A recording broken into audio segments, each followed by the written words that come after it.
Le corps du Christ. Est-ce qu'on comprend, est-ce qu'on a déjà été confronté ou vu ça?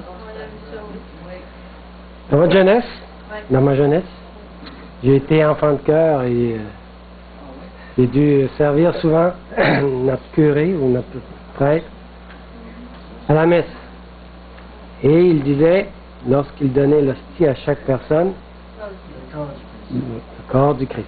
Nous autres, on disait Amen. Il disait Amen. C'est ça. Alors, c'est pas étranger à chacun d'entre nous. Il faudra que j'attende que mon ordinateur démarre. Puis, qu'est-ce qu'on a lu tantôt? Que Christ va vivre en nous. Et Paul dit, marchez.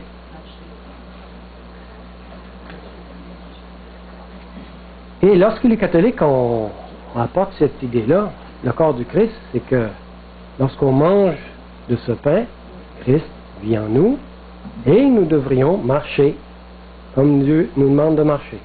C'est un peu la même idée, mais mal compris, selon moi. Les Juifs ont un jour perdu l'une des meilleures leçons, en fait la plus importante de toutes celles que Jésus cherchait à leur enseigner. Parce qu'ils se disputaient entre eux, disant, comment cet homme, on parlait de Jésus, peut-il nous donner sa chair à manger? Beaucoup de Juifs ont quitté Jésus, disant, c'est vraiment cannibaliste, il nous donne sa chair à manger. Et Jésus leur répond à ses apôtres, et vous, pourquoi vous ne les suivez pas? Fier de répondre, c'est toi qui as des paroles de vie. Mais c'est bien Jésus qui a dit, vous devez manger de ma chair et boire de mon sang. Le même esprit pourrait aussi empêcher nos esprits, aujourd'hui, et nos cœurs, de comprendre cette même leçon que Jésus a essayé d'enseigner aux Juifs en son temps. Dans Colossiens 2, verset 10, il est écrit, vous avez tout pleinement en lui. Développons cette pensée exprimée. Lisons Hébreux 7, versets 9 et 10. De plus, Lévi, qui perçoit la dîme, l'a payé, pour ainsi dire, par Abraham, car il était encore dans les reins de son père, lorsque Melchisédek alla au-devant d'Abraham. Pour beaucoup, c'est difficile à comprendre. Comment est-ce que Lévi, qui était même pas né, a pu payer la dîme en Abraham? Quel était notre lien avec Jésus, le père de la famille spirituelle, de cette famille divino-humaine? On voit ça dans Jean 1, verset 14. Et la parole, c'est qu'on parle de Jésus, a été faite chair et elle a habité parmi nous. Cela signifie que Jésus-Christ était le représentant de l'humanité, que toute l'humanité était concentrée en lui, et qu'en prenant la chair, il a pris l'humanité. Et quand est-ce qu'il a pris la chair de l'humanité? C'est quand il s'est incarné dans un petit cellule dans le ventre de Marie. Il a pris l'humanité et il est dès lors devenu un mystère, mais il est devenu le père de la famille divino-humaine. C'est un mystère. Il est devenu le second Adam. Il est devenu père en s'unissant de cette manière à l'humanité, et la chair qu'il a prise et dans laquelle il a habité était la chair d'Adam avant péché ou celle d'après péché? Après péché. Sinon, ça n'aurait eu aucun sens. Nous étions là en lui, exactement comme Lévi était présent en Abraham. Et comme tout ce qu'a fait Abraham, Lévi l'a fait en Abraham. Ainsi, tout ce que Jésus-Christ a fait dans la chair, qu'est-ce qu'il y a ensuite? Nous l'avons fait, nous aussi, en lui. Très profond. C'est ici la plus glorieuse vérité du christianisme. C'est le christianisme même, c'est le noyau, la vie et le cœur du christianisme. Il a pris notre chair et notre humanité s'est retrouvée en lui. Et ce qu'il a ainsi accompli, l'humanité entière l'a accompli en lui. Maintenant, essayons de développer davantage cette idée. Étrange pour beaucoup de chrétiens aujourd'hui. Lisons Éphésiens 1, verset 3. Béni soit Dieu le Père de notre Seigneur Jésus-Christ qui nous a bénis de toutes sortes de bénédictions spirituelles dans les lieux célestes en Christ. Le nous, c'est qui? Seulement que nous autres? Les adventistes? Non, non, c'est toute la race humaine. Toute la race humaine a été bénie des bénédictions spirituelles dans les lieux célestes en Jésus. Ce texte signifie qu'en plaçant toutes les bénédictions spirituelles sur Christ, alors qu'il était ici-bas dans la chair, Dieu les a en même temps placées sur chacun d'entre nous, parce qu'il avait été fait chair et que nous étions là tous en lui. En passant, c'est un sermon de William Prescott que je suis en train de vous donner. Lui était un des pionniers, dans le temps de Waggoner puis Jones. C'était un des sermons de William Prescott que Ellen White a dit que toutes les fibres de mon être criaient Amen. Parce que Dieu lui avait pas donné de donner un tel sermon. Mais William Prescott, Dieu lui avait donné ce privilège. Mais ça, c'en est un autre. En passant, je remercie Cédera, qui a l'intention, j'espère, de me remplacer. Et lors de mon séjour en Colombie, et je suis très reconnaissant que Dieu puisse mettre quelqu'un avec son talent au service du groupe Agapé. Fermons la parenthèse. La seule question qui importe maintenant, pour nous, est de savoir si nous avons profité et reçu les mêmes bénédictions que Jésus a reçues et qu'il nous a données en Jésus.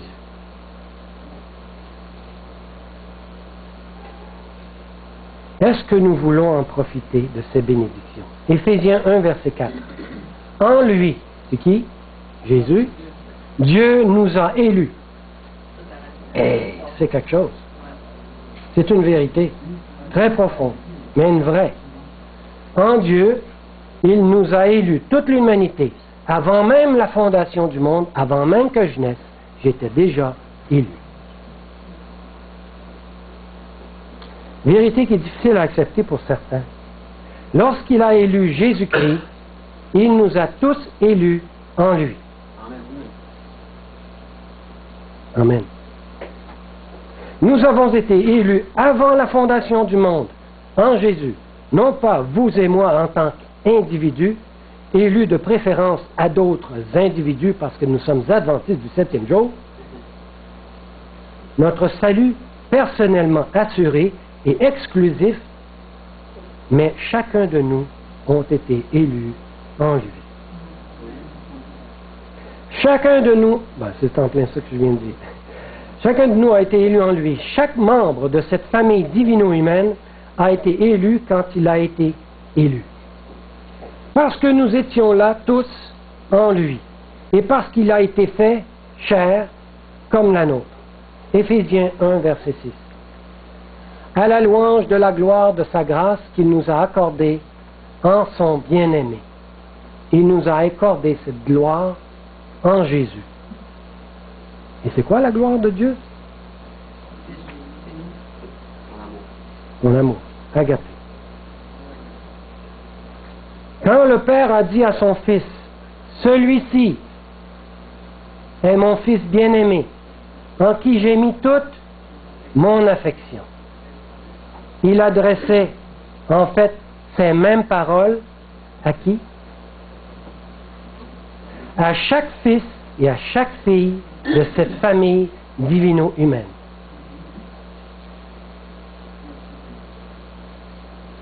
Richard, tu es mon fils bien-aimé, en qui j'ai mis toute mon affection.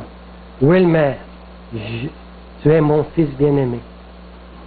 Sébastien, chacun d'entre nous, c'est comme si Dieu l'avait dit personnellement. Et vous ne sentez pas un peu de chaleur dans votre cœur? Est-ce quelque chose qui se passe quand Dieu lui-même te dit, tu es ma fille? Pas adopté là, comme quelqu'un d'à côté, non, tu es ma fille bien-aimée, en qui j'ai mis tout mon amour. Aïe. Amen. Je dis Amen. A-t-il été accepté par son Père, Jésus? Dans la foi, nous le croyons. Il est entré même dans les lieux très saints aujourd'hui. Et son sacrifice a été accepté. Alors, sommes-nous acceptés aussi? Amen. Et je dis oui, nous sommes aussi acceptés en lui. Sommes-nous acceptés en vertu de ce que nous sommes? De ce que nous avons été? Ou de ce que nous pouvons devenir? Absolument pas. Non, mais nous avons été acceptés comment? En lui.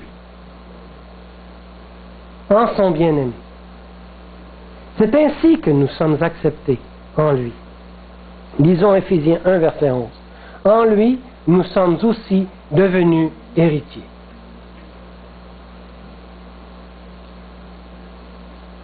A-t-il sauvé son héritage?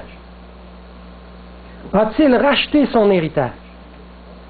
En a-t-il payé le prix?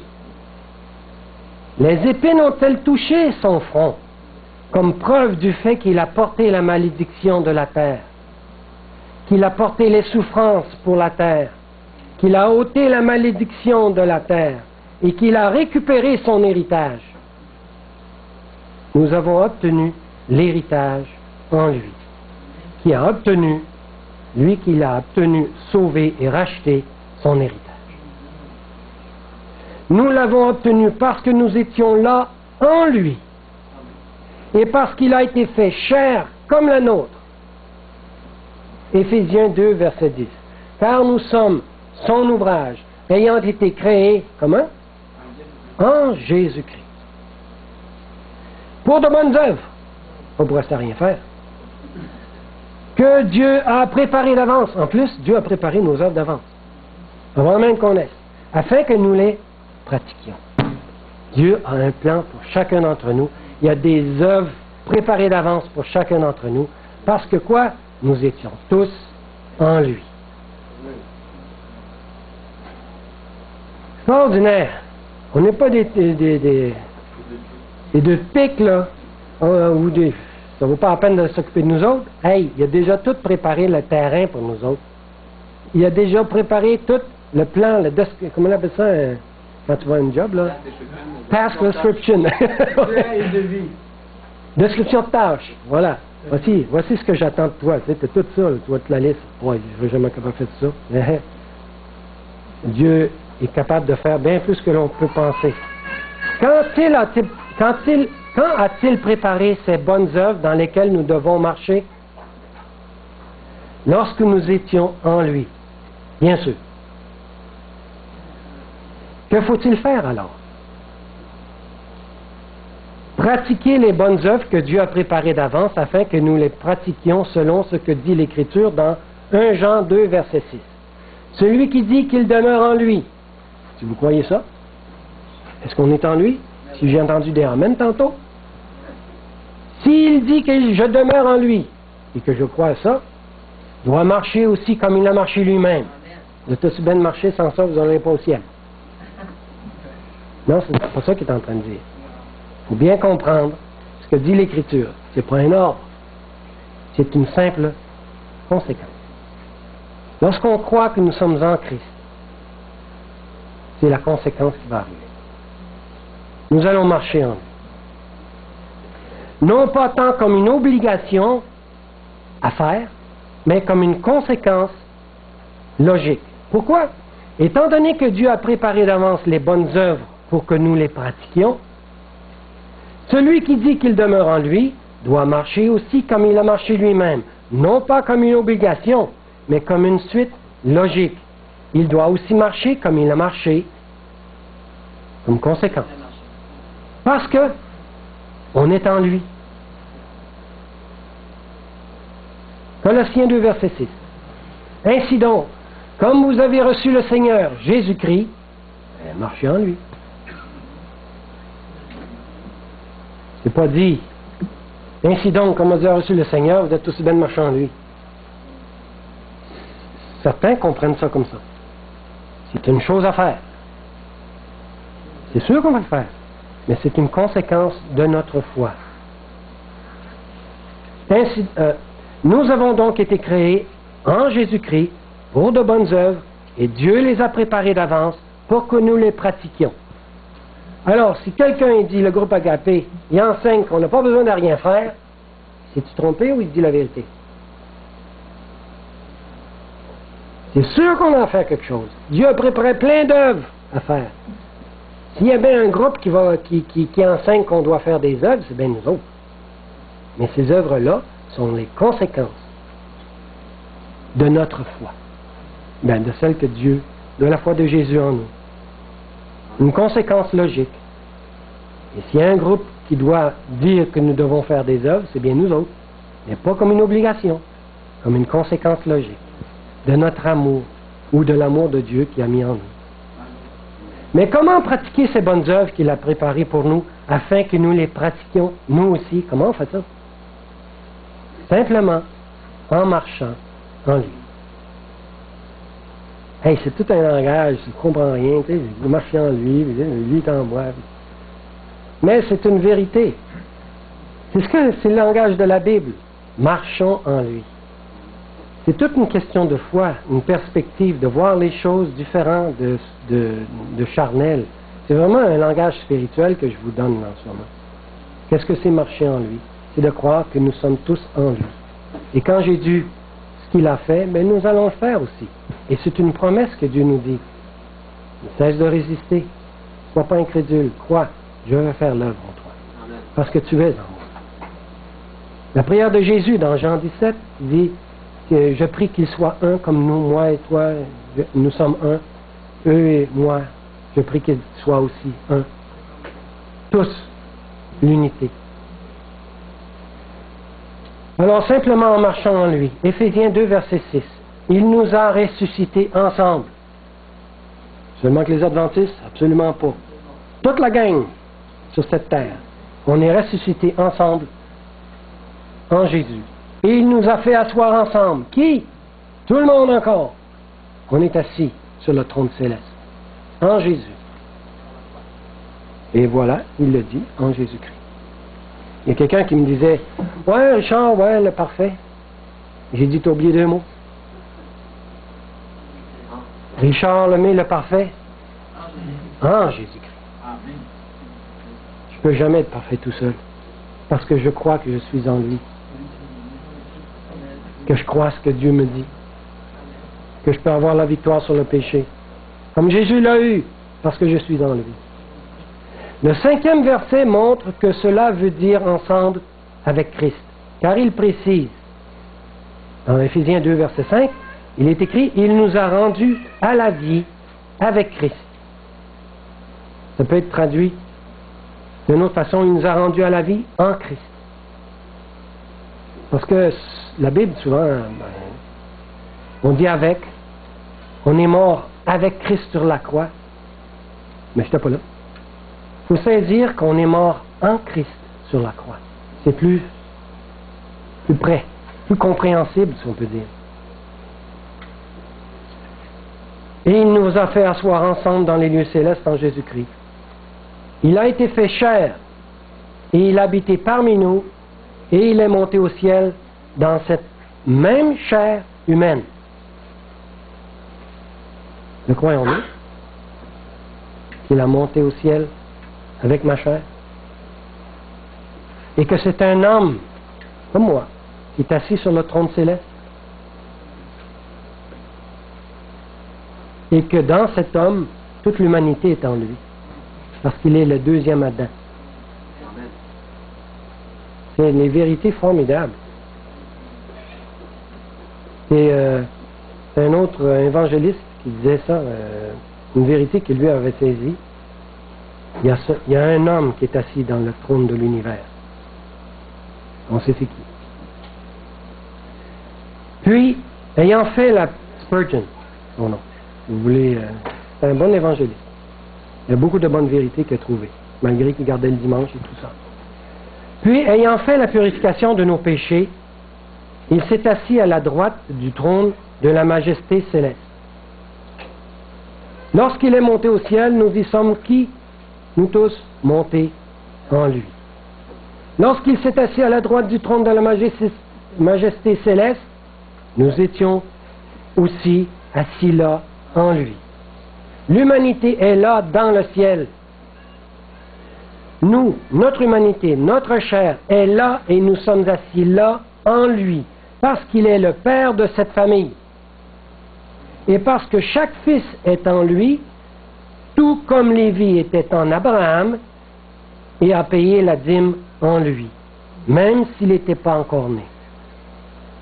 De même, quand Jésus a pris place à la droite du trône de la majesté céleste, chaque enfant de l'humanité était assis là en lui. Merci Seigneur. Richard, votre serviteur, est assis sur le trône céleste, en Jésus. Amen. Et chacun d'entre vous, question de foi, vous êtes aussi assis dans le trône céleste. Soyons étonnés, prenons le bras, comme ça, et par tout ce que Dieu a fait, ça c'est une chose qu'on peut faire. Être étonné, descendre la mâchoire. Soyons étonnés par tout ce que Dieu a fait pour nous, la famille humaine. Comment a-t-il fait pour nous ramener à lui, pour restaurer son image en nous et pour nous racheter?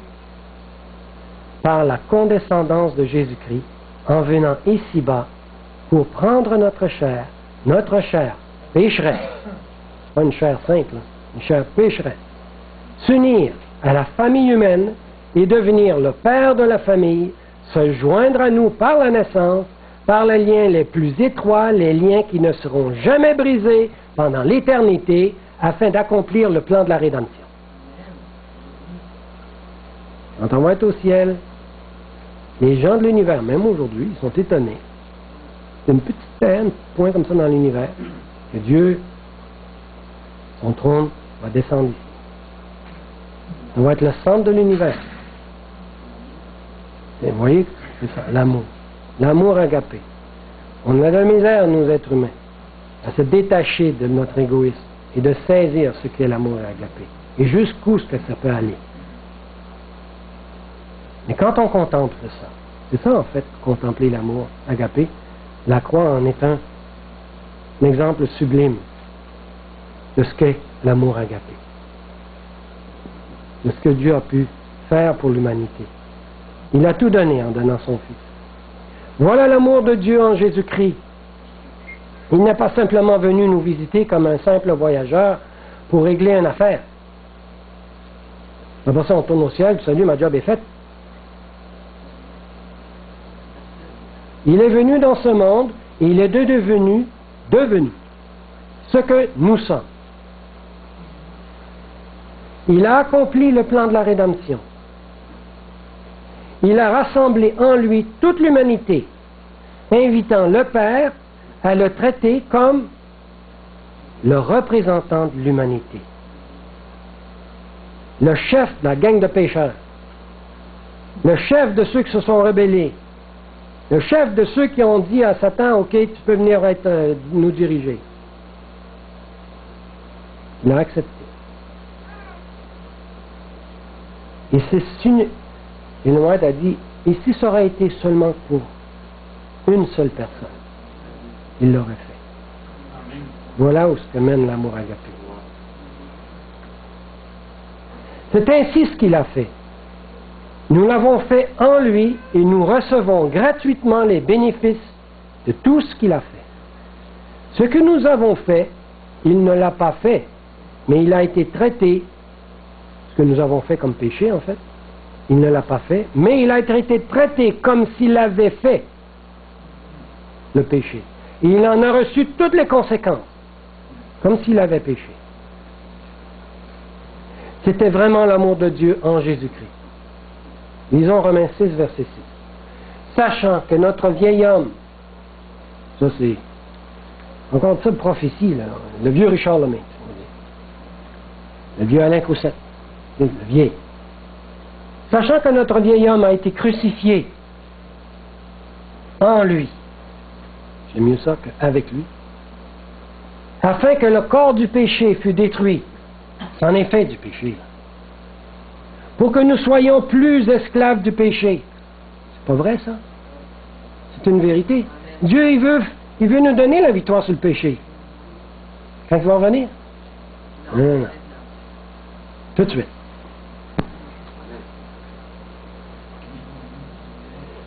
Celui qui est mort en Christ est libéré du péché. Il est mort et nous sommes morts en lui. De quelle mort? De la deuxième mort. Est-ce que vous êtes mort? Est-ce que je suis mort? C'est une bonne question. Tout le monde, nous sommes morts en lui. Nous avons tous vécu cette deuxième mort en Jésus. Est-ce qu'on a besoin de leur payer une deuxième fois? Seuls ceux qui n'y croient pas, qui veulent rien savoir, qui non, ils veulent vivre leur vie, ou qui sont ignorants, vont vivre encore de la deuxième mort.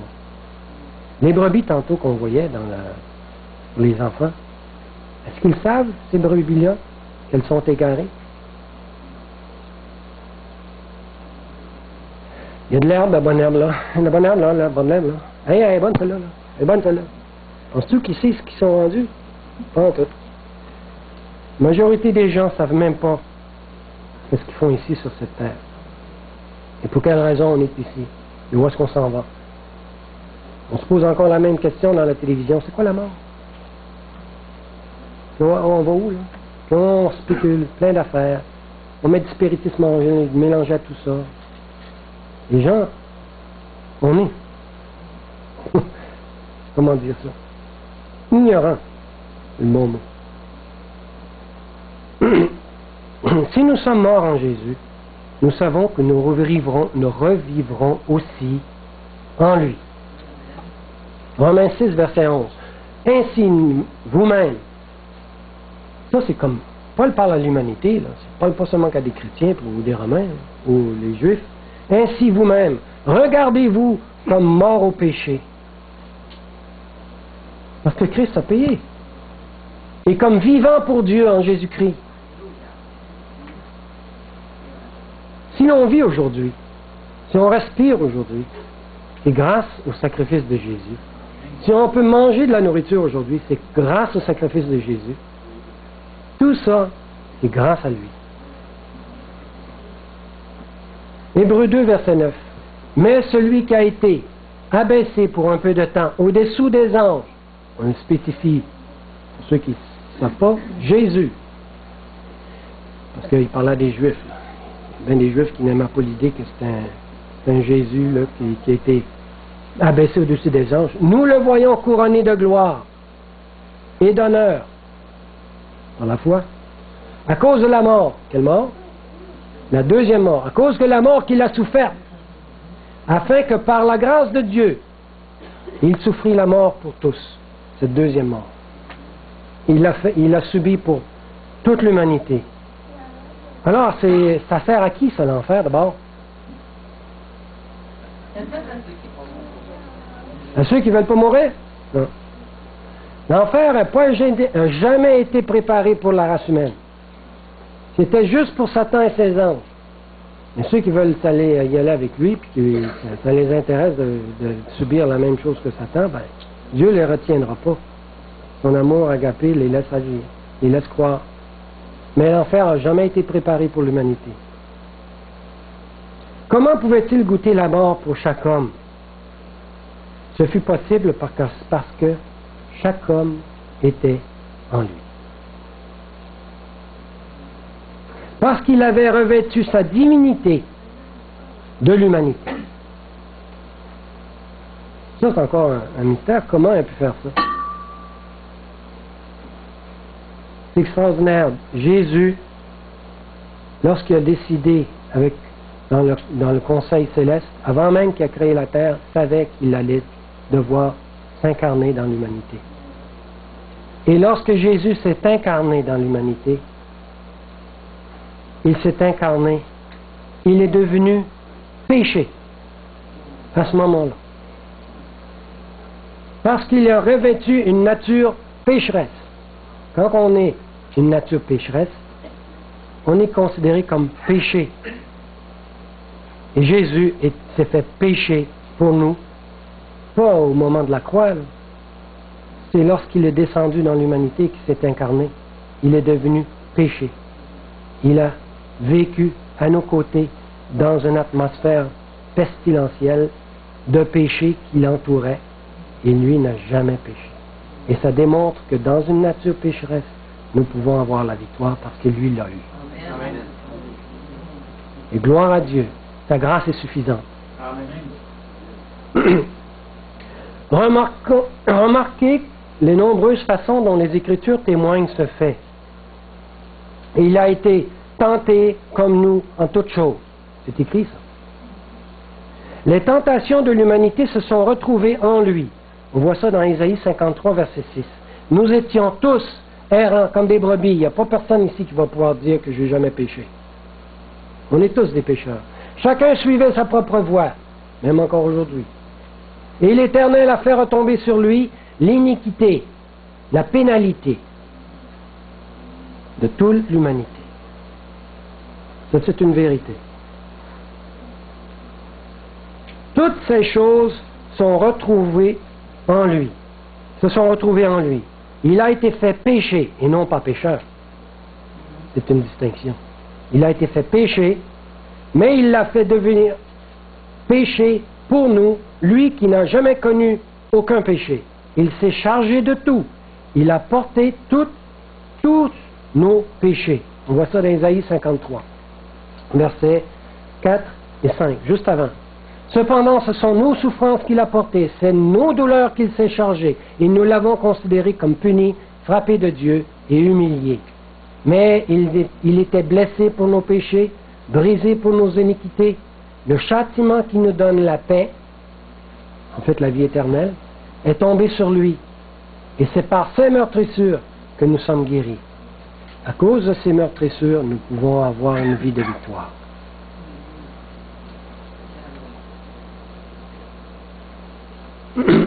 Pourquoi sommes-nous guéris? Parce que notre humanité a porté ces meurtrissures et que nous avons reçu ces meurtrissures en lui. Voilà pourquoi nous sommes guéris. Romains 7, verset 4.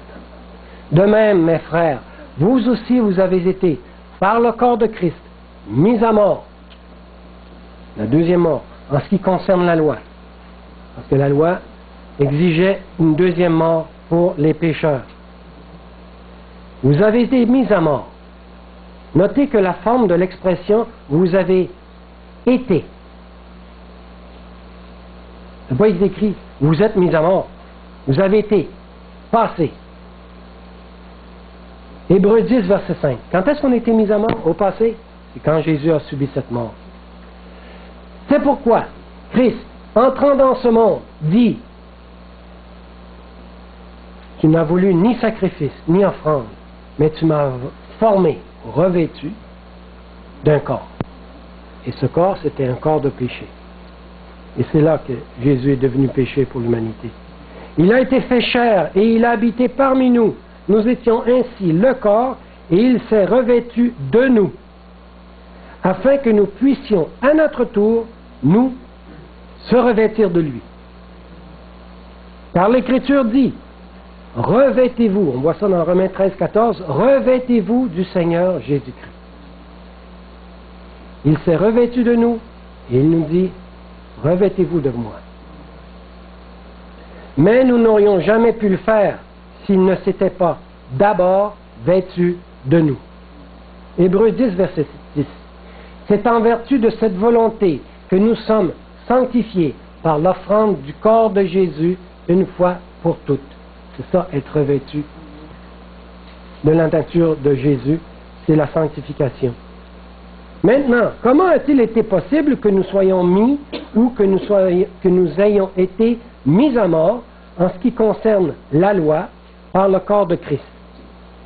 Cela a été possible parce qu'il a été revêtu d'un corps, parce qu'il a été fait chair, parce qu'il a habité parmi nous et que nous étions là en lui et que ce corps de chair était un corps de chair pécheresse. Romains 8, verset 3, si vous voulez voir la référence. Nous pouvons donc être sûrs qu'il était le nôtre. C'est ainsi qu'il a pu payer la pénalité de la loi par son offrande. Mais ce corps était notre chair et nous étions là en lui. Par l'offrande du corps de Christ, nous avons été mis à mort en ce qui concerne la loi au travers de ce corps pour que l'humanité, une humanité dans laquelle il était enchâssé, la divinité, dans l'humanité de Jésus, était enchâssée la divinité. Et cette humanité puisse payer le prix de la pénalité qui était la seconde mort. La divinité et l'humanité étaient unies, toutes les deux, dans le corps de Christ et la pénalité a été payée. L'Éternel a fait retomber sur lui la pénalité de nous tous. Et nous étions tous là en lui pour recevoir la punition. Nous avons été tous mis à mort quant à la loi à un moment défini dans le passé, il y a 2000 ans. Et nous avons été mis à mort en ce qui concerne la loi par l'intermédiaire du corps de Christ. On voit ça dans Romains 6, verset 7. Car celui qui est mort est libéré du péché. J'aime mieux ça que libre du péché. Ça ne veut pas dire qu'on est libre de péché, mais que celui qui est mort est libéré du péché. Alors quand nous croyons que nous sommes morts en Jésus et que cette mort c'est la deuxième mort, donc cette foi nous amène à la libération du péché. Le salaire du péché c'est la mort, et quand une personne est morte, elle a payé la pénalité. C'est tout simple que ça. De la même manière, celui qui est mort est libéré du péché, et c'est ici qu'intervient notre choix. La question de notre salut, ce n'est pas une question de faire quelque chose, c'est une question de choix. Préférons-nous mourir nous-mêmes? Nous étions là en lui, nous avons reçu la punition et nous avons payé la pénalité. Maintenant, quel est notre choix? Désirons-nous prévaloir de ce fait ou préférons-nous payer nous-mêmes la dette et mourir nous-mêmes en dehors de sa personne? C'est là qu'existe notre foi. Et c'est étonnant que c'est seulement ce choix-là que Dieu attend de nous pour pouvoir agir. Parce que l'humanité, l'univers ou l'agapé de Dieu ne voudra jamais résister à notre choix et nous forcer. Ça, c'est la méthode de Satan. Mais Dieu attend. Je ne te force pas. Regarde mon amour. Il décide. C'est possible, mais celui qui est mort est libéré de péché. Romains 6, verset 8. C'est une réalité. Quand on croit que nous sommes morts, nous sommes libérés du péché. C'est la Bible qui le dit et c'est une promesse de Dieu. Or, si nous sommes morts avec Christ, nous croyons que nous vivrons aussi avec lui. Le croyons-nous? On a tout simplement qu'à croire que nous sommes morts en Jésus. Et le reste se suit. C'est juste une question de foi, le salut. Par conséquent, si nous acceptons le fait que nous sommes morts en Jésus et que nous le faisons nôtre, nous recevrons alors la vie en lui et par lui. Et cette vie, c'est une nouvelle vie de victoire. et la vie éternelle. Et ça commence aujourd'hui. Galates 2, verset 20. J'ai été crucifié avec Christ. Quand ça? Il y a 2000 ans. Et si je vis aujourd'hui, ce n'est pas moi qui vis. C'est Christ qui vit en moi. C'est ça le chemin de la sanctification. Et si je vis maintenant dans la chair, pécheresse, pourrie, je vis dans la foi au Fils de Dieu, parce que je suis en lui. Et que lui peut vivre en moi. Qui m'a aimé et qui s'est livré lui-même pour moi, pour me sauver, pour me délivrer du péché. La mort de Dieu, la mort de Jésus n'est pas là juste seulement pour nous donner l'accès au ciel. C'est une vérité déjà objective, qui est déjà faite il y a 2000 ans. Mais cette mort-là a aussi un pouvoir de nous donner la victoire sur le péché. C'est ça, marcher par la foi. Colossiens 2, verset 11. Et c'est en lui que vous avez été circoncis. Ah oui? Jamais été circoncis, moi. Mais Jésus a été circoncis. Mais cette circoncision-là, c'est la circoncision du péché. D'une circoncision que la main n'a pas faite. C'est bien sûr. Mais de la circoncision de Christ, qui consiste à quoi? Le dépouillement du corps de la chair. C'est quoi ça, le dépouillement du corps de la chair? C'est fini, le péché. C'est ça que ça veut dire. En lui, vous avez peut-être de les penser que nous autres, on est toujours en train de parler de péché, d'arrêter de péché, puis ils sont fatigants. Mais c'est ça qui bloque la venue de Jésus. Tant que Jésus ne revient pas, là, on va être obligé de le dire toujours la même chose. Hey, croyons-le, on est capable d'avoir la victoire. Non. Hey, je te le dis. Ben oui, mais quand on fait Jésus ne reviendra jamais. Alors pourquoi on tient là-dessus? C'est parce que c'est ça le gros bug. C'est comme un programme qui ne marche pas. Tu te dis, mais il a le bug, là. Tu dis, on va le réparer. On répare le bug, tu sais, ça se met à rouler. C'est comme ça. Alors il y a un bug chez nous, là. On a beau cibler, si on ne le répare pas, c'est évident. On va être là encore dans 50 ans.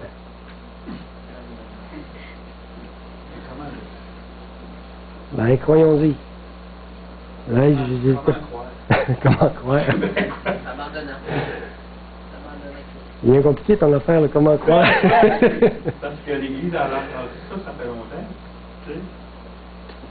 L'incrédulité, c'est comme expliquer le péché, ça s'explique pas, c'est là. Je crois pas, mais je sais pas pourquoi, mais je sais pas comment faire pour arriver à croire. Là. Péché, regarde à Jésus, lit, puis prie Dieu qu'il arrive, il mettent à vous faire voir des choses que nous autres on voit puis que les autres ne réussissent pas à voir. Je ne sais pas comment dire ça. Contempler. L'Esprit de prophétie, c'est ça qu'elle a dit. Dans une question comme ça, elle a dit, mais contempler. Il y a même du monde qui me contempler quoi? Ben la croix. Ben oui, je regarde, il n'y a rien qui se passe. Ben oui, mais c'est ça. Je te dis. Contempler l'amour de Jésus. C'est la solution. Et c'est en lui, on dit ça, et en lui vous avez été circoncis. Comprenez-vous l'idée que tout ce qu'il a fait, nous l'avons fait en lui? Voyez-vous que la seule question qui reste à régler est de savoir si nous sommes en lui? C'est tout. Sommes-nous en lui? Si c'est le cas, nous pouvons, dès notre entrée dans la famille, nous prévaloir de tous les droits et privilèges de la famille.